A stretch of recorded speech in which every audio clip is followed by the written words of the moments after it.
یہ اس وقت کی بات ہے جب مشرق وسطیٰ کے ہر شہر اور علاقوں میں ایک خوبصورت اور حسین شہزادی کے چرچے عام تھے۔ لوگ ہر بات میں اس کی حسن کی مثال دیا کرتے اور ہر شخص کی یہ خواہش تھی کہ موت سے قبل ایک مرتبہ اس حسینہ کی ایک جھلک دیکھنے کو مل جائے۔ نہ صرف عوام بلکہ بادشاہ اور امراء بھی اس عورت کے دیدار کی خواہش رکھتے تھے۔ یہ مشہور حسینہ ایزا نامی ملک کی شہزادی ایزابل تھی۔ یہ وہ دور تھا جب حضرت سلیمان علیہ السلام کی وفات ہوئے کئی سال گزر چکے تھے اور بنی اسرائیل کی عظیم سلطنت دو حصوں میں بٹ گئی تھی۔ شمالی علاقے میں اسرائیل اور جنوب میں یہودیہ نام کی دو ریاستیں بن گئی تھی۔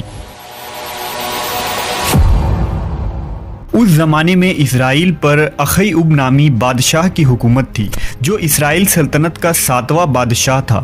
اخیعب 918 قبل مسیح میں تخت نشین ہوا۔ اخیعب بھی شہزادی ایزابل کا فریفتہ تھا، لہٰذا اس نے ایزابل سے شادی کر لی۔ ایزابل ایک خوبصورت اور مغرور عورت ہونے کے ساتھ مشرک بھی تھی۔ وہ فنیقی بادشاہ کی بیٹی تھی اور فنیقیوں کے دیوتا بال کی پوجا کرتی تھی، جبکہ بنی اسرائیل اور بادشاہ اخیعب توحید پرست تھے اور حضرت موسیٰ علیہ السلام کے شریعت پر عمل پیرا تھے۔ لیکن اخیعب اپنی بیوی ایزابل کی باتوں میں آ گیا اور اس نے بال کی عبادت شروع کر دی۔ ایزابل ایک چالاک اور شاطر عورت تھی۔ اس نے اخیعب کو اس بات پر راضی کر لیا کہ بال دیوتا کے لیے ایک مندر اور بت کی تعمیر کروائے تاکہ بنی اسرائیل میں بال دیوتا کی پرستش کی اشاعت ہو اور لوگ اس مشرکانہ دین پر آ جائیں۔ لہذا بادشاہ نے اسرائیل کے دارالحکومت سامریہ میں بال دیوتا کا ایک عظیم مندر تعمیر کروایا اور بال کی ایک عظیم بت بھی بنوائی۔ یہ بت سونے کا تھا اور اس کا قد 20 گز تھا۔ اس کے 4 منہ تھے اور 400 افراد اس کی خدمت میں مامور کیے گئے تھے۔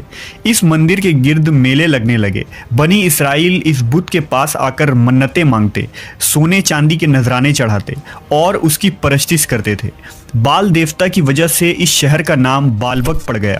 لیکن اب بھی بنی اسرائیل میں کچھ لوگ ایسے تھے جو موسیٰ علیہ السلام کے دین پر قائم تھے اور اس باطل دیوتا کی پرستش کو ناپسند کرتے تھے۔ وہ اللہ سے دعا کیا کرتے کہ بنی اسرائیل راہ ہدایت پر آ جائے۔ لہٰذا اللہ رب العزت نے اس قوم کی ہدایت اور رہنمائی کے لیے حضرت الیاس علیہ السلام کو وہاں مابعوث کیا۔ آپ حضرت ہارون علیہ السلام کی اولاد میں سے تھے۔ بائبل میں حضرت الیاس کا ذکر ایلیا کے نام سے آیا ہے۔ حضرت الیاس نے بالبک شہر کو دعوت و توحید کا مرکز بنایا اور لوگوں کو ایک خدا کی پرستش کی طرف بلانے لگے۔ آپ بنی اسرائیل سے کہا کرتے تھے کہ تم لوگ واحد اور یکتا اللہ کو چھوڑ کر بال کو پکارتے ہو، حالانکہ یہ نہ تمہاری حاجت روائی کر سکتا ہے اور نہ ہی تمہیں کوئی فائدہ دے سکتا ہے۔ اس اللہ کی طرف لوٹ آؤ جو نہ صرف تمہارے اور تمہارے باپ داداؤں کا رب ہے بلکہ آسمانوں اور زمین اور ان کے درمیان جو کچھ بھی ہے ان کا خالق و مالک ہے۔ حضرت الیاس علیہ السلام کے اس پیغام کو بنی اسرائیل نے جھٹلا دیا اور صریح انکار کر دیا۔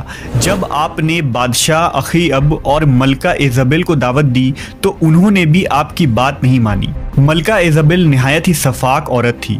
اس نے محسوس کیا کہ حضرت الیاس علیہ السلام اس کے اور اس کی حکومت کے لیے خطرہ ثابت ہو سکتے ہیں، لہذا بادشاہ کے ساتھ اس نے منصوبہ بنایا کہ حضرت الیاس کو شہید کر دیا جائے۔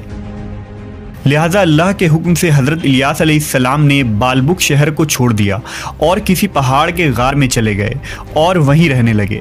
آپ کے جانے کے بعد اسرائیل میں قحط سالی پڑ گئی اور 3 سال تک مسلسل بارش نہ ہوئی۔ فصل تباہ ہو گئے اور لوگ ایک ایک بوند پانی کو ترسنے لگے۔ ملک میں لوٹ مار اور چوری ڈکیتی بڑھ گئی، یہاں تک کہ بنی اسرائیل نے اخیعب کے محل کو بھی گھیر لیا اور اس کے ایک حصے میں آگ لگا دی۔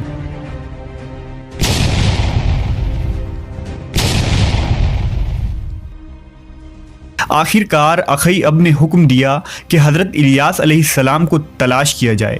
سپاہیوں نے آپ کو کھوجا اور بادشاہ کے درخواست پر آپ دوبارہ بالبک تشریف لائے۔